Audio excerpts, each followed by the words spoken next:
Welcome to UFC 263 preview with Randall Cunningham, Andrew Howard, and special guest sitting at the campfire, Rob Musgrove. Welcome for joining us tonight, Rob.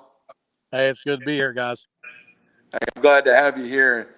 We were trying to get his video on everybody earlier, but evidently a campfire is not enough light to get your video on. So he'll be joining us on audio only portion, but Andrew and I, as you can see our lovely face. So we want to let's start with a recap of UFC 262, Andrew. Okay. Let's start with the first fight. Friend of the show, Benny Darius fighting friend of the show, Tony Ferguson. And it was really ugly, in my opinion. Heel hooked him in. Next thing you know. So we'll start with Andrew, go to Rob next. Andrew? Yeah. Darius just, implemented his game plan and did whatever he wanted to do pretty much that whole fight. Just a lot of top pressure, just takedowns at will pretty much. That heel hook was disgusting. I mean, anybody else but Tony probably would have tapped to that. It probably should have tapped to that because you could see his ankle popping a little bit, but he caught him in that heel hook. I believe that was in the second round, but just outclassed him, man. It was a great effort by Darius, and he's moving on up in the lightweight picture after that for sure. He looked great. I mean, his jiu-jitsu, his wrestling, he could pretty much do what he wanted to in that fight. I'm not sure where Tony goes from here, dropping 3 in a row. So we'll see. But, I mean, he's a big name, so somebody will want to fight with him, I'm sure. Rob, did you get to see that fight? No, actually I did not. I didn't catch very much of it, to tell you the truth. I mean, it definitely, from what I read, was pretty one-sided and whatnot. Just really not, I don't do a lot of UFC, to tell you the truth. All right, well, hang with us and you'll learn a little bit tonight then. I'm hoping to. All right, so then in the next bout, Andrew, we had the lightweight elimination title. That was the title fight. Yeah. Well, the final title fight. Yeah, that was it.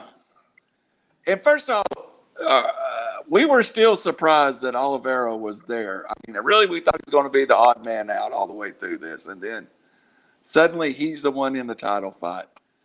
Yeah. And the first round was great. After that, tell us what happened. Yeah. The first round was back and forth. Like you said, Oliveira, I mean, he deserved to be here for sure. Whether he was going to be was kind of a question because, with everything going on with Poirier and McGregor, and you were kind of wondering if Oliveira is going to be the odd man out because he wasn't exactly the fan favorite or the big name to be there. Though if you follow UFC a lot, you've known him for years. He's been in the game for quite a while, and he's had his losses and stuff, but he's gone on such a tear. And to be a jiu-jitsu guy, a lot of people question his knockout power, though he has had a few knockouts. He really put that to rest that night, and his toughness. He's got a heck of a chin. First round was a lot of fireworks with him and Chandler just going back and forth. At one point, Chandler had him on the ropes, had him down, was throwing some good shots. Oliveira was able to recompose, get out of there, and then the second round just landed one heck of a KO punch and took him out. A lot of people thought that if Oliveira would win, it'd be a submission, but he's got some power in those hands, and he's special. And if Poirier can beat McGregor next month, that's got to be your fight of the year, I think. That would be a heck of a matchup. Jiu-jitsu wise, striking wise, they match up really, really well. And Oliveira deserved it. I'm glad he got his moment. And props to Chandler too, man. He came that close to winning that night. Nothing wrong with what he put out there. Like I said, he had him on the ropes in the first round. I thought they were going to stop it for a second, but Oliveira got out of there and proved he's very well-rounded. His jiu-jitsu's top-notch, but he was able to, throw some blows with one of the best strikers in the lightweight division. Chandler, a veteran that's been there forever. And Chandler's also, props to him because he showed that he belongs. A lot of people question him getting a title shot that quickly. That's his second UFC fight, not his second MMA fight. Obviously, if you followed him in Bellator, he was a 3-time champ. I thought he deserved to be there, and he did prove that he can run with the big dogs, and he'll be back. He's definitely a top 5 guy for sure. So, Rob, as a layman to the sport, were you interested in that fight, or is it the general public more interested in the Conor McGregor trilogy? Because I think the hardcore guys in the sport knows about Oliveira, but the lay fans know more about Conor McGregor. What about that? See, I mean, McGregor's one of them guys that you hear a lot of, but I mean, personally, from a guy that's, I mean, I watch some UFC and whatnot, but being on the outside of it, he's just never really impressed me. I mean, he's a good fighter, but it's just a lot of it just seems to be a lot of show. I mean, I'm a huge, wrestling fan, that. But it just seems like it's a lot of the bells and whistles, I mean? But like with this Oliveira fight, I mean, just even looking, from the everything you read on it and everything, you could tell it was, for the most part, looked like it was a one-sided fight and whatnot. I mean, I've heard of him. I've watched a little bit of him, but I mean, I've never really been a big guy into like the whole McGregor thing. It seems like it's a lot more for show than anything else anymore. Well, Andrew, I think there would be a little bit of pro wrestling in Conor McGregor's game. He is definitely that classic old school villain, don't you think? Oh yeah, he loves getting inside people's heads. I mean, it worked to a T with the Jose Aldo fight when he knocked him out in 9 seconds, because those months building up to that fight, he was getting in his head. He stole his belt at the press conference. That some very kind of cheesy WWE kind of stuff, but it worked. He got in his head. Jose hadn't lost the fight in close to a decade, and he charges in there and isn't cautious, and Conor's got that left and dropped him. So that did work. I do agree that we're going to find out a lot about Conor as far as his love for MMA next month. That's a huge fight with Poirier. If he loses, I don't know if he sticks around. I mean, he's got enough money where he's set now. He's been the champ. He's been a lightweight champ. He's been the featherweight champ. He made so much money off the Mayweather fight and the Proper 12 whiskey deal, which he sold that off and made a ton of money. I don't know if his heart's still in it, because he's made a living. He's got enough for his kid to be set, and so his kids and his kids. If they're smart. He did roll up to the last fight in a yacht when they were in Abu Dhabi. So I don't know, man. We'll see if he's smart with his money, but we'll see if his heart's really in it, if he really wants to, get back in it. But if Poirier beats him, he's going to have a tough road. I mean, he can always sell tickets because he's a big name, but whether he will contend for a title or not, this next fight's huge. I think his career's kind of at stake, to be honest with you. I would perceive that too. So we wrap up 262. We have a lightweight champion. Khabib's no longer in the picture. Oliveira's the champion. Yes. The one statement I will go back, and I'll Rob, I'm going to ask you a similar question. Oliveira in the post game or in the post fight press conference was clearly wanting somebody to come to Brazil and fight him. So, do you think somebody jumps line to be able to go to Brazil and fight Charles Oliveira in Brazil? I mean, with the showing he had the other night, I don't know if anybody'd want to tell you the truth. How about you, Andrew? Yeah, well, if Poirier wins against Conor, then he is clear-cut number one. There's nobody above Poirier at that point, and they did it in Brazil. That'd sell a ton of tickets, man. That'd be awesome. That'd be fight of the year. So, and Poirier's looking to make money at this point in his career, which you can't blame him. Like, he could have gotten the title shot. That was his. It could have been him and Oliveira instead of Chandler, but he openly said he wanted the trilogy with McGregor, and that's the money fight. The July 10th fight, which is coming up, that's normally around July 4th. That's typically the biggest card of the year. They do the International Fight Week in Vegas, and that's what gets all the attention. So it's a lot of money, and you can't blame him. He's a family man. He's trying to make some money. So he finishes this trilogy.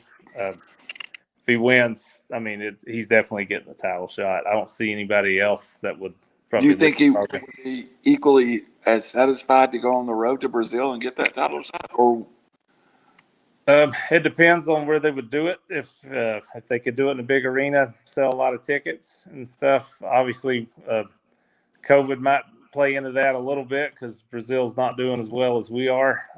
So if they could get that, arranged, of course, that if they got that done, it would be later this year. So who knows, man? There's a lot of stuff that plays into it, but I could see it happen. I remember Chael Sonnen went down to Brazil to fight. Well, he offered to go down to Brazil to fight Anderson Silva. It didn't actually happen, but of course, Chael Sonnen's one of those WWE kind of personalities too, so he probably would love that. He's a little bit crazy. Didn't he fight Wanderlei Silva in Brazil? They fought in Bellator. It wasn't in Brazil though, I don't believe. Well, they did. Right. They were doing the Ultimate Fighter, and they got in a big brawl. Yeah. And then that's when one tested positive for steroids, and he was never back in the UFC after that. Rob, does it make it harder for an average fan to watch a pay-per-view when it's in another time zone? Like, do you, as a dad and a fan of even of football games, do you find it odd that sometimes you get a game kicking off at 11:30 at night, or a fight that starts at midnight on a Saturday night? I mean, it just depends sometimes, especially being, parent and all that.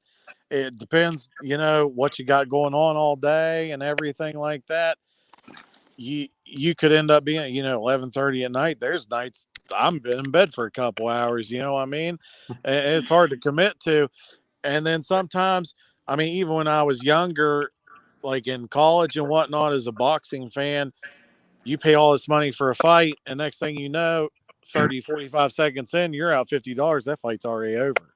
Well, and I will give UFC credit for one thing. Seems like the boxing cards were always top heavy. But just like in this event, Andrew, at 263, there is 3 fights that are main event quality to me.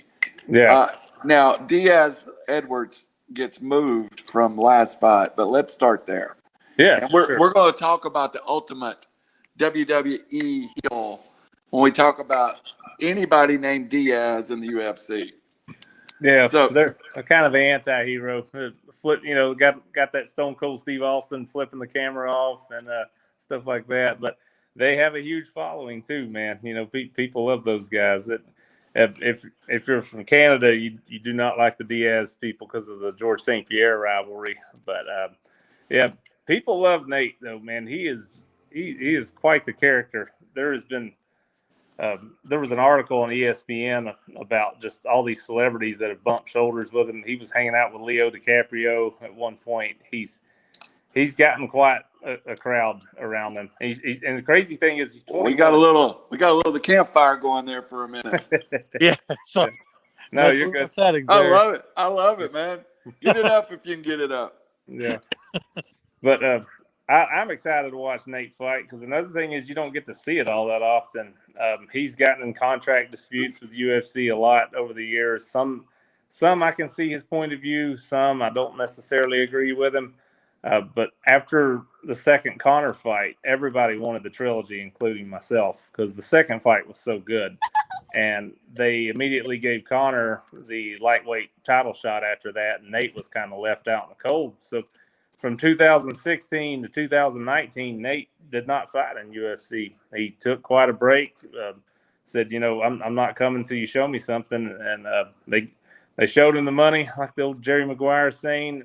He fought Anthony Pettis, got a dominant win there. And then he called out Jorge Masvidal. And, of course, that was the whole BMF belt with Dwayne The Rock Johnson came out there, as a Madison Square Garden. He lost that fight in pretty controversial fashion. He had a cut above his eye, like right around there, and he was bleeding in his eye a bit. But those Diaz boys have been around for so long. They got so much scar tissue. They bleed like crazy, like 1 or 2 rounds in a fight, even if they're dominating the fight. They bleed so easy. Like like pro wrestlers back in the 80s and 90s when they used to cut themselves. They're probably jealous of the Diaz guys because they bleed without even trying sometimes. But Nate is quite the character, and this is huge to get him on this card.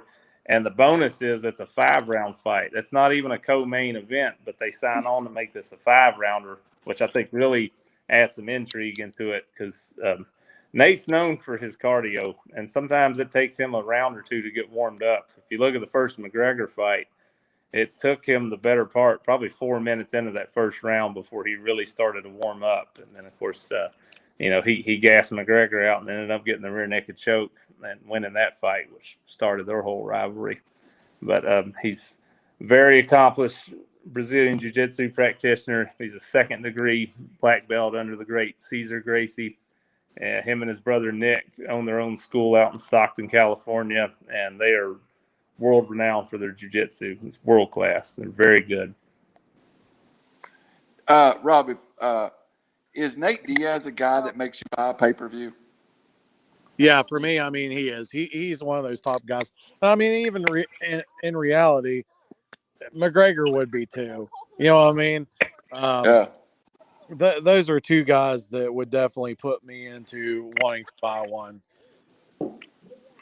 I'm with you. Now, all right, Andrew, you're my MMA expert here. I'm going to run and Rob, be getting a prediction ready for Diaz Edwards, and we'll let you go third. We'll give you the advantage here, and Andrew and I, and then we'll let you get a third on this deal.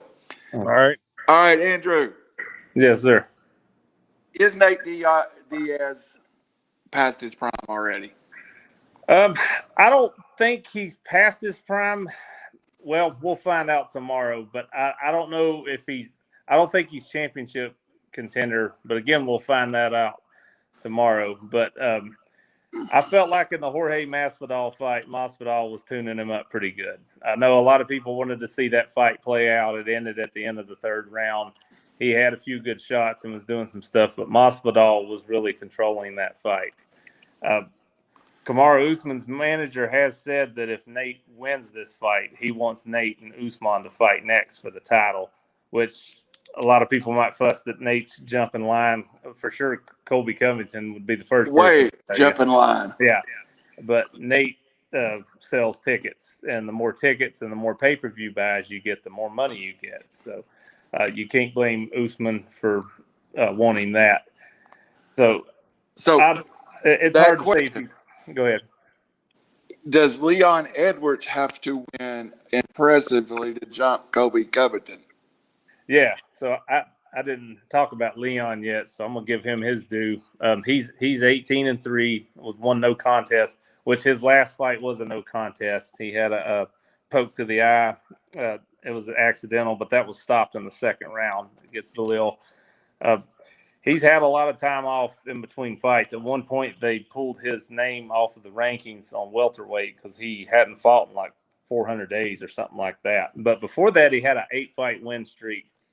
He's had 6 out of his 8 fights have gone to unanimous decision. So I think he needs a real fireworks finish for him to jump line because, in my opinion, Colby deserves the shot against Usman next. Colby's done everything, whether you like him or you hate him, and he's the top WWE kind of heel, in my opinion, right now, which I like him. I think he's a great fighter. I think all that stuff's just kind of for show, but when he gets in there, he's magnificent as a fighter. Colby is, that is.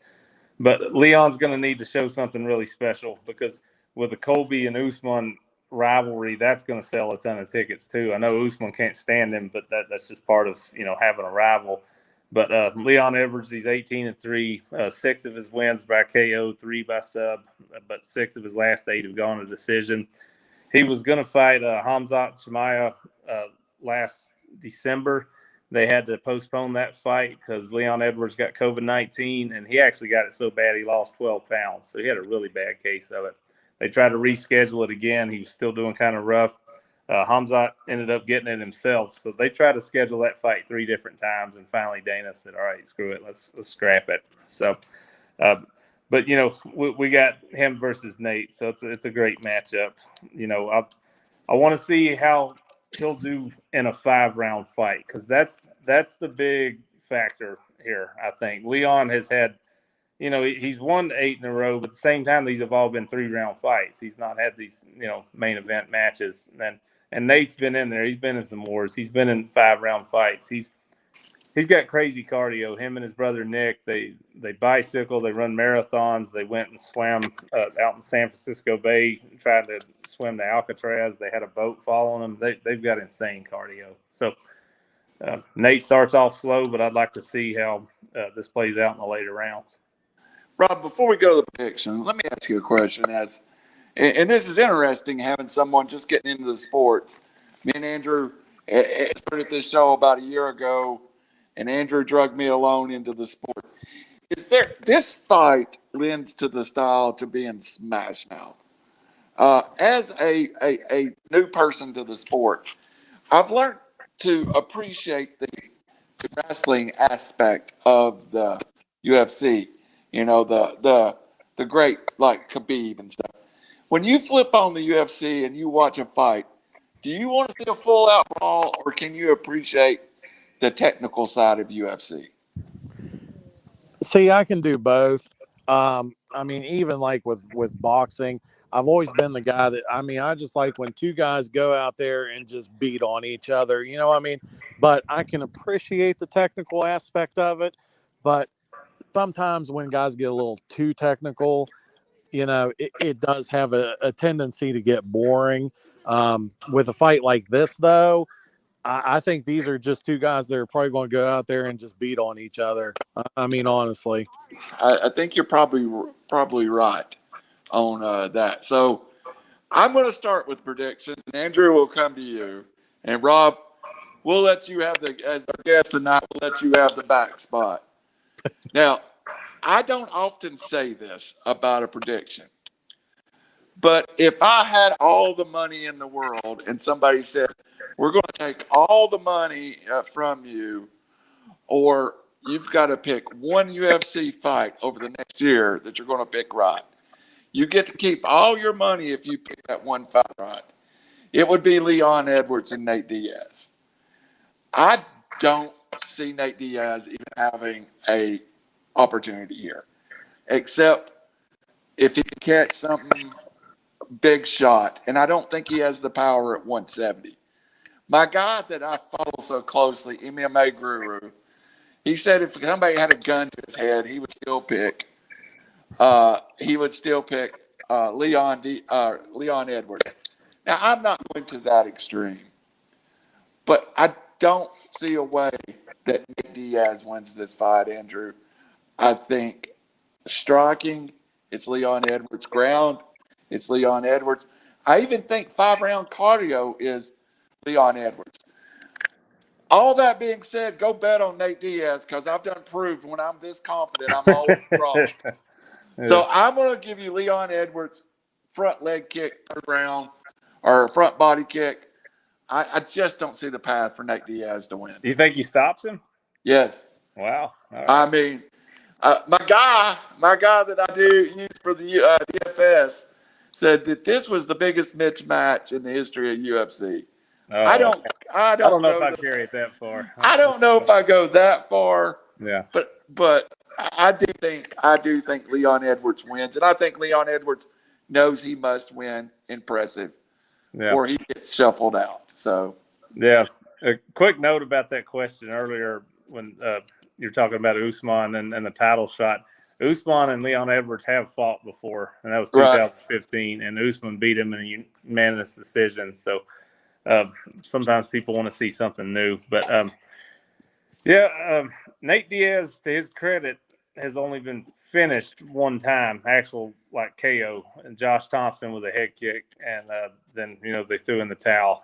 He was getting clobbered pretty good, but he is getting older, to your point, and he doesn't fight consistently. He hasn't fought since November 2019.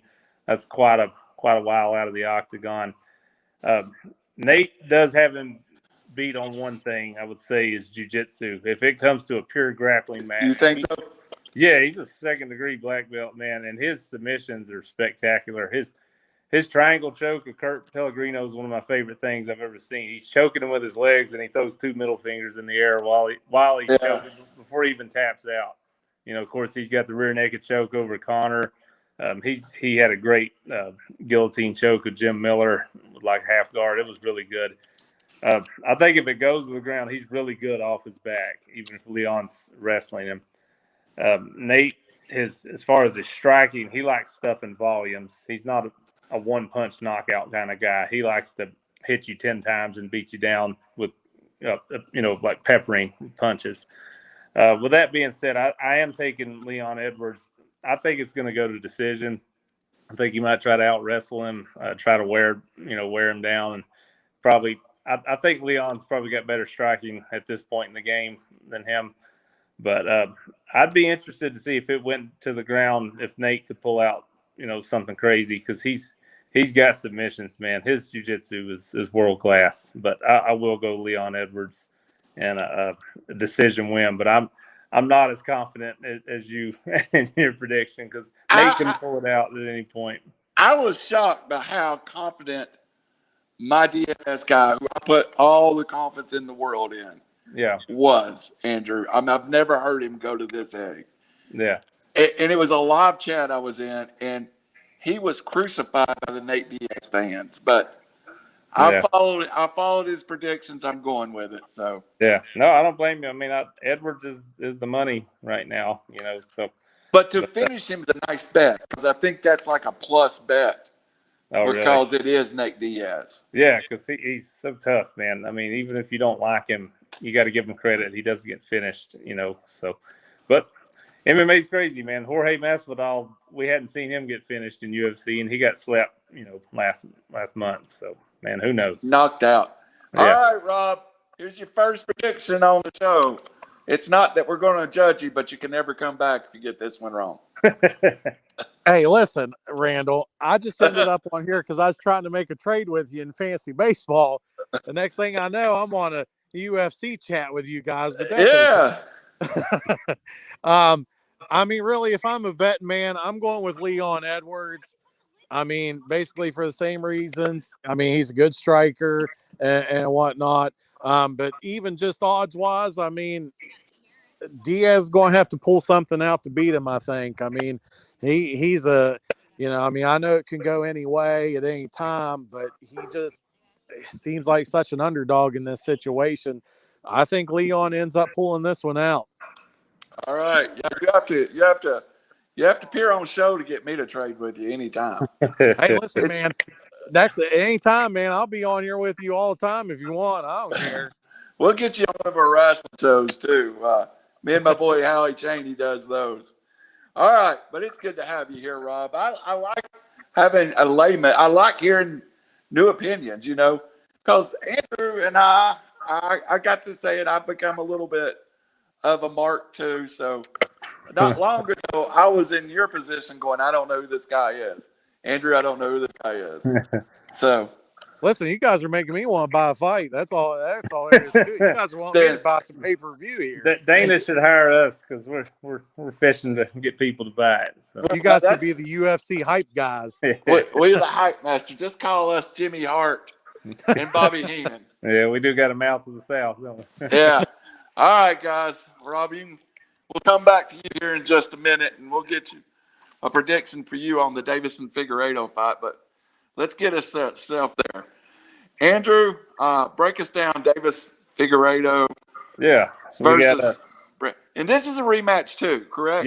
Yes, it is. And I saw one of not the official UFC publications, but they rated this the best fight of the year.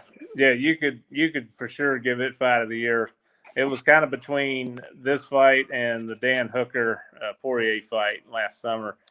Both incredible fights, but you could say either one. But this is a flyweight title fight. Current champ is Davison Figueiredo.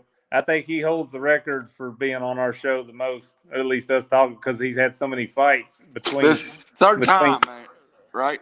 Let's see. He fought Joseph Benavidez, then he fought Perez, then he fought Moreno the first time, and that's the second. We talked about him 4 times. So we're not even to a full year anniversary. Yeah, I know it's insane. So I don't feel like we even have to give his bio again, but I'll give a little background. But Figueiredo's 21-1, 9 of his wins by KO, 8 by submission. He's black belt in jiu-jitsu, Brazilian. He holds the record for fastest turnaround for a title fight. Like I was just saying, he had a beautiful victory over Alex Perez where he kind of jumped up standing full guard and got the guillotine sub in the first round. And then he turns right back around 21 days later and fights Moreno for the first time. Brandon Moreno is 18-5-2. It's 3 KOs and 10 submissions. He's a great jiu-jitsu practitioner. He's also a black belt. Like we said in December, they've already fought. It was a majority draw, so it wasn't a draw the whole way. One of the judges scored it 48-46, Figueiredo. I don't think I would have went that far with it, but a lot of people might not remember, but Figueiredo did lose a point. It was in round 3 for a low blow, and that essentially cost him the win. But was that there was some talk about that, him losing that round plus losing a point. Yeah. That 10-8 round really swung that, and it's not a normal 10-8 round. If he loses that fight. Exactly. Yeah, that's a weird 10-8 round there. Yeah. Right. Yeah. So huge momentum change in the fight. Yeah, because I had it 48-47. I thought that Figueiredo would have won, but like that point cost him, and it is what it is, man. That's how you play the rules of the game. That's the way it goes. But Figueiredo, even though this is flyweight, by the way, so this is 125 pounds. He hits so hard, I think he could compete really well at bantamweight, and he has had weight cutting issues before. He kind of had a little bit of a struggle getting down to weight for this fight. They had to do the old where they pull the towel out and they're pretty much completely nude because even their boxers and stuff's adding on a little bit of weight, and he was able to cut it. I do that to get under 320. We'll pull the towel out for you. Yeah, yeah. But I love watching Figueiredo fight. I've talked about him.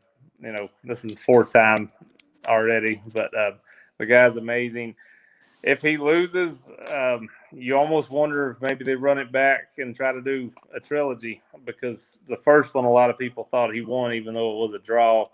Probably depends on what happens. There's so many what ifs. If Figueiredo wins, then obviously Moreno's, we're moving on and going to something else. But if Figueiredo loses this fight, you've got to question if he's going to get a rematch, because for flyweights, these guys don't get a lot of stardom, because they're smaller and they're fast. They're a lot of fun to watch. Your hardcore guys like myself will watch them, but lay people might not like them as much because a lot of their fights go to decision and they're really fast. A lot of jabs, a lot of quick punches, and you don't see so many knockouts. Figueiredo hits like a truck, and he's got great submission skills. So he finishes fights at flyweight. He is a joy to watch. So I don't want to show my bias, but I like him a lot. So, I kind of want to see him, keep running things. So we'll see how it goes. But there has been talk if he continues to dominate at flyweight, maybe possibly moving up to bantamweight and seeing what's going on there. But that's so far in the future, and this fight's going to be so good that you can't look that far ahead. And Moreno's great, man. He's awesome too. His jiu-jitsu skills are really on point. So I'm looking forward to this fight. This whole card's great. All right, Rob, I got a question for you that I think we've talked about boxing in the past. And in boxing, it seems like the money fights are at middleweight at minimum, light heavyweight, and then, of course, heavyweight. Big guys draw crowds. To the average fan, which I consider myself, in the UFC, does those guys, the littler guys, have a better chance to be a draw than it does in professional boxing? Just from the fact that I think in boxing they look tiny, but when you see them in a cage, they still look like big guys. What do you think?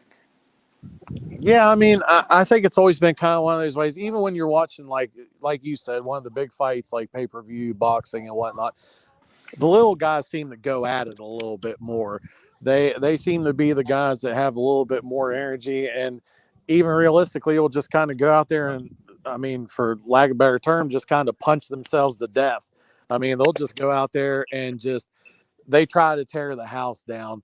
I mean, even with boxing, I've watched countless pay-per-view fights where, the smaller guys will come out there and they're just swinging left and right, just going at it.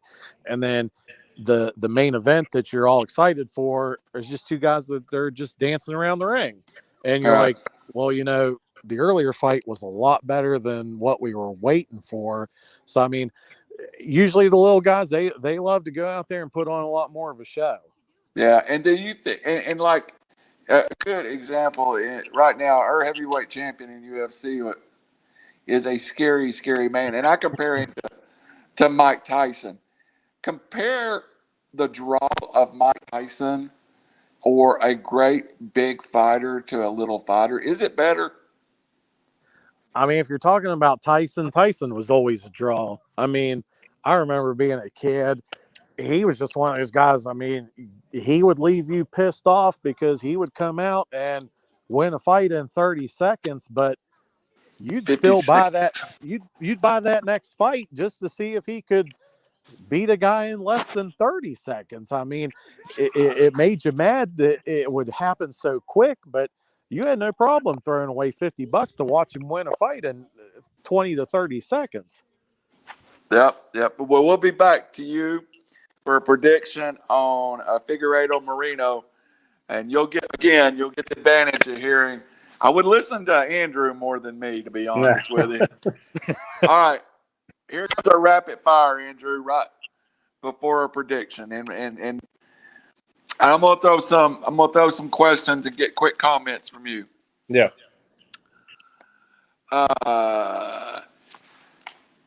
Is this the same fight as previous, minus a real bad case of food poisoning the night before? Oh, yeah, I don't know, man. That's the great unknown. Maybe not. I figure Figueiredo is very PO'd right now. Like he was fired up at the weigh-ins. He got in Moreno's face, kind of shoved him a little bit, which Moreno's like a really even-tempered guy.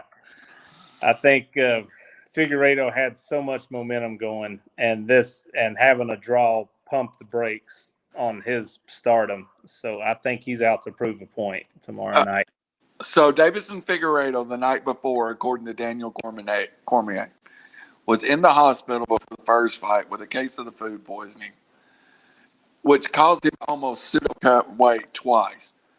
Would that really take? I mean, it would. We've all had some kind of stomach ailment. Yeah. Can you imagine fighting 24 hours after that situation? No. I mean, you're drained, man. Anytime you get food poisoning, I mean, remember the Michael Jordan flu game? I mean, it wasn't the flu, it was food poisoning, against the Jazz in Game 5. I think it was 97, and I mean, he was just exhausted, though he still put on a heck of a performance. But, yeah, things might have been different for sure.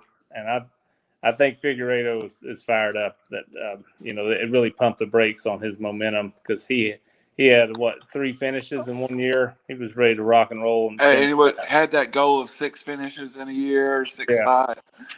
He would have been fighter of the year, no doubt, if he won that fight, because that would have been 4 wins in 1 year and the pandemic going on. That's really impressive. So another question: Figueiredo is such a big guy for this division. Last time they took this fight on 3 weeks. Is cutting that much weight, which I got to think for Figueiredo cuts 20, 25 pounds, but by his sure size, is 3 weeks enough to cut 20 pounds? Well, he was coming off his title fight, so he was at weight, and I think what they just did was continue camp right after that, because that fight didn't even get out of the first round. With him and Perez, they had kind of a little bit of a scramble. I don't even know if he took maybe but a couple of shots, and then he jumped guard standing and got the guillotine choke. So I think basically his camp just said, hey, let's just pretend like this fight got delayed 3 weeks and just stay with the weight you're at. So he didn't really have to cut too much because he was already there. Now, if you're talking about walking around weight, and then I come up and I say, Randall, I need you to fight in 3 weeks. I need you to cut down to 125. That would be so taxing. But he has trouble cutting up. I'm not cutting 200 pounds in 3 weeks. Yeah. But I mean, man, I could go off on a tangent on this, but weight cutting is so dangerous, and I kind of hate it, man. I really do. Like, I think people should fight at their natural weight. There's some organizations in Japan where they actually they have a system to measure you, and they're basically like, no, you're fighting at welterweight. You're not a lightweight. You can't go down. You're at 170. We're not letting you fight at 155. And that's smart, because look how many times at the weigh-in somebody passes out or something. They've had to cancel fights because of this. Or people can't make weight, and they're 4 or 5 pounds over, and they're about to throw up. It's dangerous. It really is. We never, and we'll get to predictions next. We might not have seen a bigger, badder example of weight cutting and the difference in size and how some guys cut and some don't. Then when we talk in the next fight about Adesanya and Jan, and just how they are one weight class apart in the UFC, but one of them is a massive man. Yes. And the other one is a slender man. Yes. Yeah. I mean, it was shocking, the size difference. Right. And Adesanya is not that big of a middleweight, so him jumping up to light heavy was wild. But yeah, I'll go off on that on the next fight. All right. Yeah, you got a good point. Here we go. Davison Figueiredo, Brandon Moreno. Randall calls it a great fight. I think Davison Figueiredo's reach is too much for Brandon Moreno. I also think Davison Figueiredo, I do think the food poisoning was real. There's been a lot of talk whether it was real or not. Dana White said it was real. Daniel Cormier said it was real. All the guys that I kind of listened to in this sport said, hey, it was real. Hey, man, we've got fans in Italy waiting for the main event here, man. That's cool. Thanks for joining us from Italy today. That's cool. I'm going with Davison Figueiredo on a 3rd round TKO. Yeah, I'll go Figueiredo in 2nd round. I think he's motivated. Like, last year he would have been fighter of the year, no doubt. I mean, if you still voted for him, that would have been cool. I mean, but he had, 2 wins over Benavidez, and that spectacular win over Alex Perez, not even getting out of the 1st round. If he beats Moreno, he's hands down, he's 4-0. He's fighter of the year. So he's got some motivation coming into this, and I think he gets the stoppage 2nd round. All right, Big Rob. Here's your chance to go 2-0. We both take Davison Figueiredo over Brandon Moreno. Where are you going with it? I'm going to go Figueiredo, but I believe it probably goes decision. Really? Yeah, I think Good. Slow it down a little bit and just kind of draw it out. Now, if it ends quick, then I believe that Moreno will win. But for me, I think Figueiredo takes it clear to a decision, but he wins. Nice. I would like to see that fight, to be honest with you. And then they did go the distance last time. Yeah. Rob, did you actually see the difference in size in Israel Adesanya and Juan Blachowicz in their last fight? No, honestly, I did not. Okay, I was hoping you had, because we're about to get into that. But let's just say it was Brock Lesnar versus Eddie Guerrero type of difference in size. Yeah, because Adesanya is he's not a big middleweight. I mean, when he fought Paulo Costa, critics of Izzy, their big thing was they were saying, well, Costa's huge and he's massive. He's got that bodybuilder build. He's going to be able to out wrestle him and take him down. And Izzy worked his striking game to perfection on that. So to your point, he is not a big middleweight at all. He's very slender. And for him to go up to light heavy, which different weight divisions have different, differences in the weight. Like middleweight up to light heavy is a 20-pound jump. That's huge. Like welter to lightweight would be like 15 pounds, or lightweight to feather would be 10 pounds. A 20-pound difference is enormous in a fight, especially with these guys that are world class. And Juan Blachowicz just was able to implement his double leg takedowns and keep the pressure on him. And props to Izzy for stepping up and trying to be a 2-division champ. But Juan was just size mattered in that fight, man. It was for real. It did, and when you have a chance, Rob, I'd like for you to Google that if you get a chance. One Blachowicz versus Israel Adesanya, just to see the difference. So, Andrew, I'm going to let you. Our friend from Italy said thoughts on Izzy and Verito when they were fighting. Thought the fight. Yeah, that's awesome, dude. I got a little question. Yeah. So I'll go ahead. Let's start there. Let's recap. Let's start with the first fight from this rematch here. Yeah. And let's you hear. Let you break it down for us. Yeah, so Marvin Vettori, he is from Italy, so shout out to Italia. I've been there a few times, so pretty cool. I think this may be our farthest guest. We had one from Canada before. That's cool. Yeah, he's 17-4-1. It's much great pulling the Italy crowd, I think. 2 of his victories by KO, 9 by submission. He is a brown belt in jiu-jitsu, so I will give him the edge and submissions against Izzy on that. They have fought before, and it was 2018. It went to split decision, so that's pretty big for Vettori because one judge had him winning the fight, and Adesanya is 20-1 with the only loss being the Juan Blachowicz fight a few months ago. So he didn't have a blemish on his record. So even getting one judge out of 3 to say that you won the fight is huge. That's huge for Vettori's confidence that he's like, I've been here before. I've fought Adesanya. Now, Adesanya has improved in leaps and bounds since 2018, so he's a different fighter.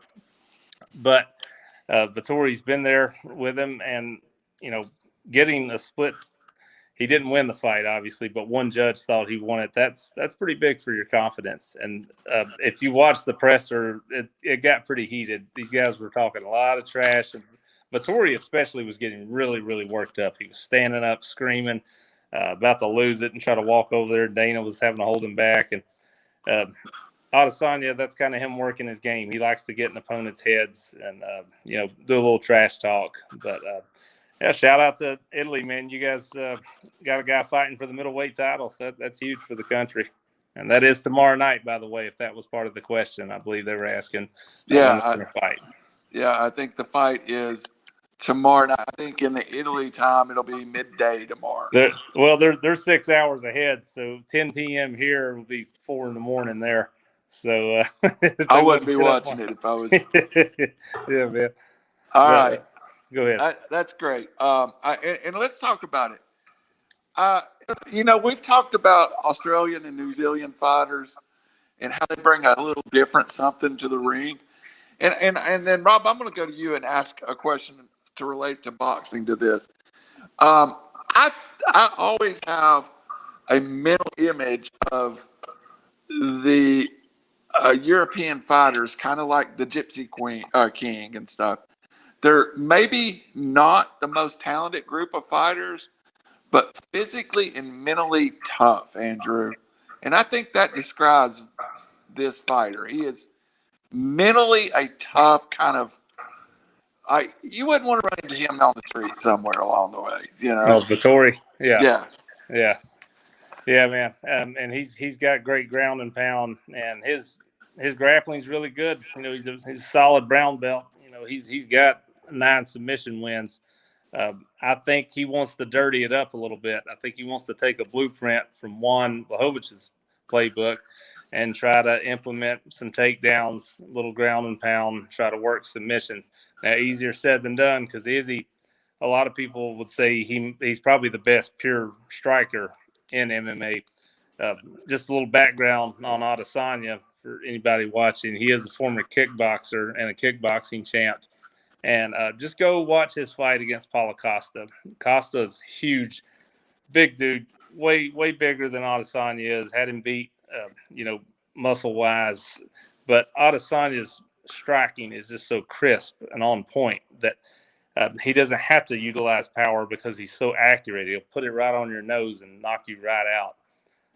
So I love the matchup. I love that they've already fought before. And one thing that's kind of cool is stuff goes in phases as far as which countries are dominating the scene. And right now we have 3 Nigerian champs, which is pretty cool. Adesanya is Nigerian, though he is from New Zealand. So he's the champ. Kamaru Usman, who's also Nigerian, and Francis Ngannou, your very scary gentleman that is our heavyweight champ right now, are all Nigerian. So it's kind of cool, that it's different because it goes in phases. At one point it was all Brazilians dominating, and then American wrestlers, and now it's kind of, it's going toward the Nigerians. So it's pretty neat. Rob, question to you. Let's bring this over. Why is the Europeans so dominant in the sport of boxing at larger weights now? Is it that the heavyweight and light heavyweight and just the way the training has shifted to a European form of fighting?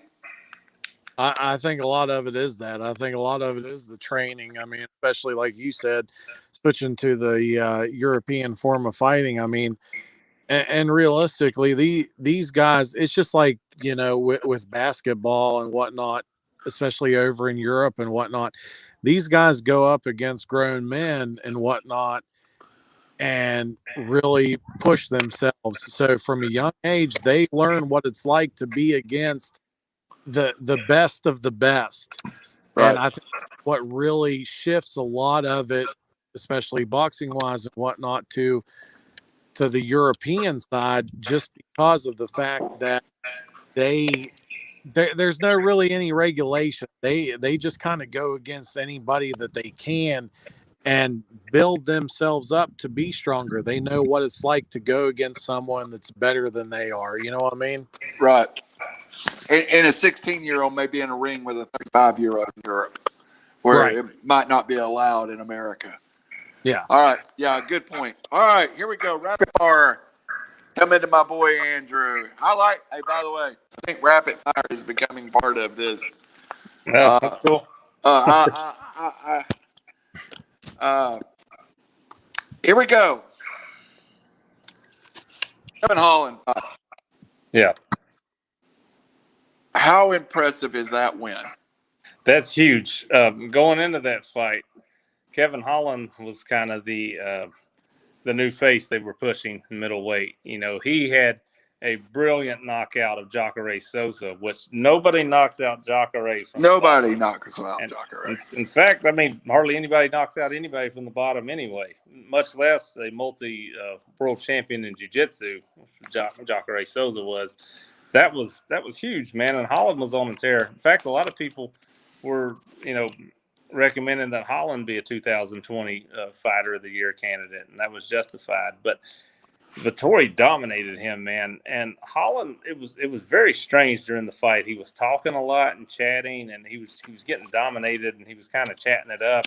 In fact, at one point, he was talking to Habib in the corner, and it was very weird. But that's not Vettori's fault. He went in and dominated and did his job. So that was a very impressive fight, and obviously Dana thought it was impressive enough to give him a title shot. So I think he wants to dirty this fight up, get it down, do a little ground and pound, implement his game, and try to implement his size a little bit. And we have another fan. That fight time in American 10 p.m. time, 10 p.m. Yeah, 10 p.m. starts the main card tomorrow night. It's on pay-per-view on ESPN Plus. At 8 o'clock, you can watch the preliminary fights for free on ESPN. So I like watching the prelims. They usually put a really good main event in. And if you're kind of on the fence about ordering the fight, a lot of times the prelims draw you in, then you end up ordering it because you're like, man, I really want to see this main card. So, yeah, main card 10 p.m. Eastern time here in America on ESPN Plus. Dana needs to send us a check. We've sold a lot of subscriptions this year. I think we just did. Yeah, we've sold several of them. All right. And Rob, you got a prediction coming up when we finish this rapid fire. So I'll be ready with it. All right, buddy. He's in Australia. You got the Australia time. So we've got Italy and Australia tonight. Yeah. Australia's way different than us. I'm not sure. It's 10 p.m. Eastern American time. So I'm going to convert it for you, buddy. Yeah. Andrew, rapid fire. Does it hurt Vettori's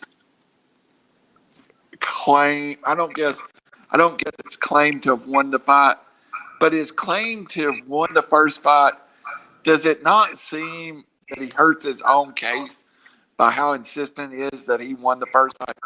I thought he won the first round. I thought it was a close fight, but he has been very insistent that he won the first fight. Hey, you know, man, I mean, to give him credit, though, one judge said that he did win it.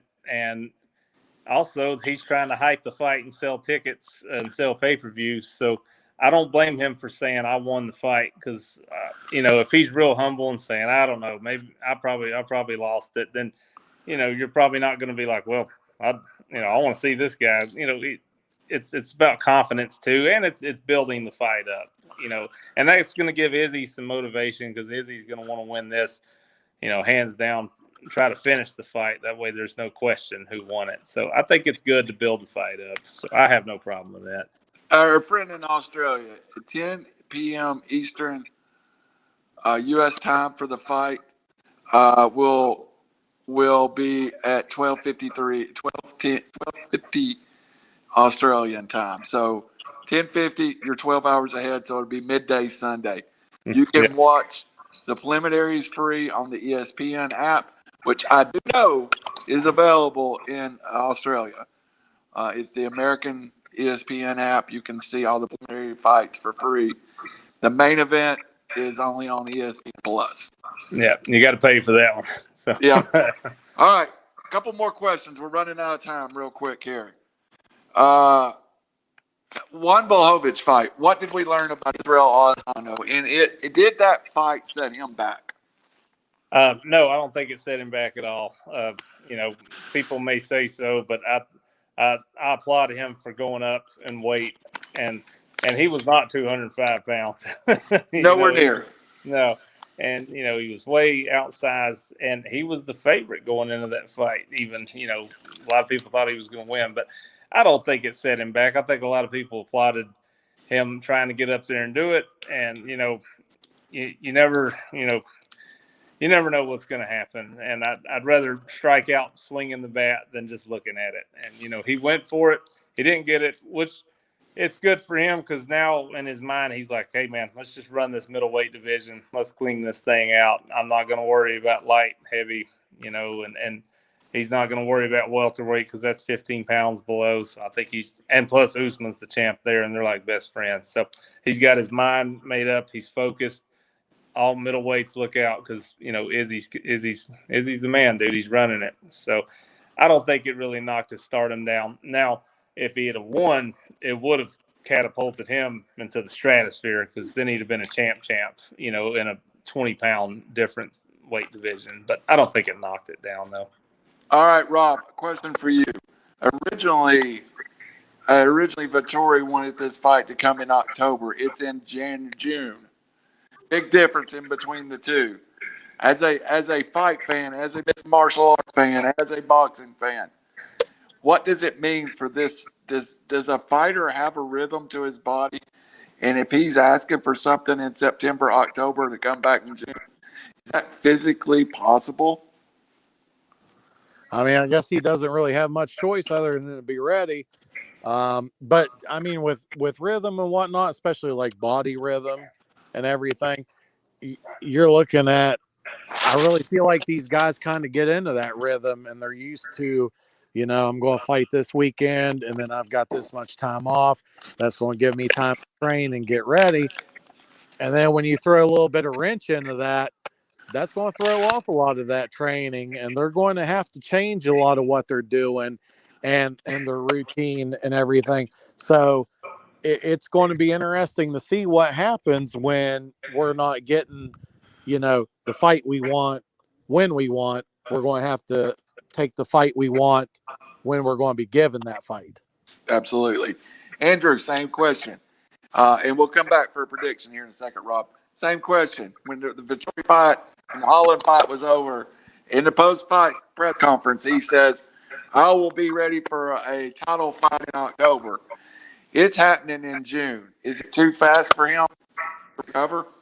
Possibly, and we'll see how it goes. But at the same time, there's so many killers out there in MMA, so many top guys that if you say no, I can't do it now, and they bypass you, and some contender takes the shot, and then something happens and they were to knock Izzy off, then you just lost your shot, and you might not get another one. So you can't, I understand you might want to wait till October, but sometimes you can't pick and choose when it happens. I mean, look, going back to Nate Diaz, and this was 5 years ago, when Rafael dos Anjos had to pull out of the Conor fight, and Nate took the fight on like 11 days notice and went in there.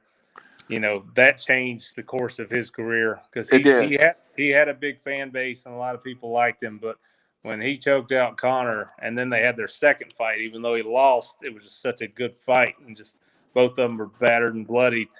I mean, that blasted him into the stratosphere. So it can be life-changing to take a fight, so like I said, he knows his body more than we do, and maybe he needed it, but at the same time, you're not going to get a shot at the middleweight title every day against Izzy, so you got to take it. All right, Rob, I appreciate you joining us. Andrew, as always. Now we're going out on our prediction here. Rob, thanks for joining us. We're going to have you back for a wrestling pay-per-view.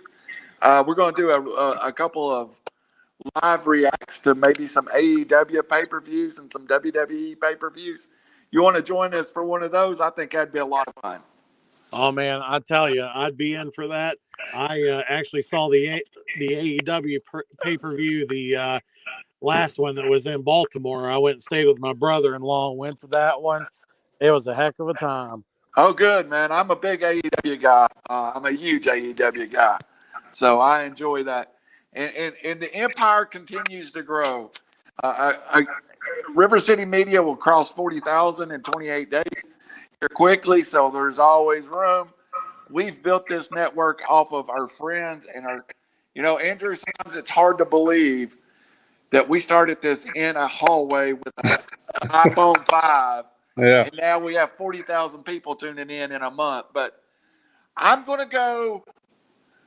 There's a lot of me that want to pick Marvin Vettori. There's a lot of me. And just from the fact that I've picked two favorites, I guess I'm leaning that way. But I'm not. But I do think the Blachowicz fight left a sour taste in my mouth about Adesanya. So I think he gets it done, and he gets it done clean. And I'm going to go with a third-round knockout. And I think he reestablishes himself. As you said, I'm running the middleweight division. Yeah. Yeah, man. I think Vettori comes out hot. I think he tries to get a takedown and tries to dirty it up a little bit. And then Adesanya composes and works his game. And he's a great counter striker. And I think Adesanya gets the knockout in the second round. But I think the first round is going to be a lot of fun. And I think Vettori goes, and I think he actually gets a takedown. And then Adesanya composes himself and then gets the knockout. So that's what I think. That's the story I've told myself of how he wins the fight. I'm almost pulling the upset as he just gets him down and beats him into submission. But yeah, I'm not. All right, Rob. Last word for the night, buddy. I just want to say I appreciate you guys having me on here. I'm going to be honest. This has been a blast. Cool. Love doing this. This has been a heck of a time. I'm going to go with Adesanya, and I'm thinking this one probably goes the whole way too. Nice. I think he kind of gets a little knocked to the chin at the beginning to kind of, wake him up. But I think at the end of the day, I think this one goes decision. But I believe at the end of the day, he's the one that wins. All right. So we all agree on our predictions. Andrew, we have every fight Andrew in a knockout or a TKO, except, no, I think you have Diaz going the distance, didn't you? Yeah, I think Leon Edwards wins that in decision. Mm-hmm. So Randall's bet of the night, plus 200 money to end Diaz. I think it happens 100%. And if it does, I'll be texting you in the middle of the night saying, I know it's sport now. I've learned it. I know it. Yeah. Cool. All right, guys. Right on an hour. Andrew, you got any last word? No, it's going to be a great pay-per-view. I mean, you get 3 5-round fights, so that's awesome. Normally, you don't get this much. The co-main, you get 2 title fights, and then the third fight, the Diaz fight's going 5 rounds. That's awesome. So it's a great night. And Damian Maia's on the card. I'm a jiu-jitsu guy, so I love Damian Maia. So I'm looking forward to watching him. Yeah, So, and I just be prepared that I think he loses his fight. If we'd have had time, I wanted to go into that fight. Yeah. But it's a big card, and then next month's huge too, man. We got Poirier, 264. McGregor. 264 is McGregor. Do we know what the undercard is? I'd have to look it up, to be honest with you. I mean, the main event sells it, but by itself. But I can look into it. But we'll definitely do another show for that one as well. Yeah, more views than we've ever had while we've been on air from more different places. We've had over 200 people hit our website tonight. So thank you very much. Rob, I think you brought the crowd with you. You got friends in Europe. I hope so, man. All right, buddy. I appreciate it, guys. Rob, we'll definitely do something again. Buddy. Thank you very much, Andrew. See you at 264. Everybody, good night. God bless, and we'll talk to you later. All right, cool. See you guys. See you.